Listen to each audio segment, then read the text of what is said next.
ঐ এজনী মেচকিয়ে চেচকিয়ে কেনেকুৱা লাগিছে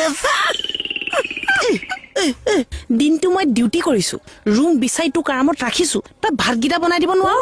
তই মোক গিয়েক বনাই আনিছ নে ৰান্ধনি বনাই আনিছ গাভিনীজনী এজনী তই কাক তই বুলি কলি পাইছ তই কাক চুলি ধুইছ তই কাক চুলি ধুইছ আজি মাৰিব লাগিবি আছানে চাচা এই দিয়া ই মানুহে বহুত নাখায় আমাৰ এখেতে বৰ ভাল লাগিছে চাওকচোন কেনেকুৱা কৰি আছে হলাটো নিচিনা তোমালোকৰ গিৰিয়া ঘৈণীয়েকালৰ মৰম দেখি বৰ ভাল লাগিছে গুড ভাত খালে নে আপুনি নাই আমাৰ বাঢ়িব এতিয়া লাগি থাকা তই কাক চুলি ধুইছ তই কাক চুলি ধুইছ তোক কামুৰিছে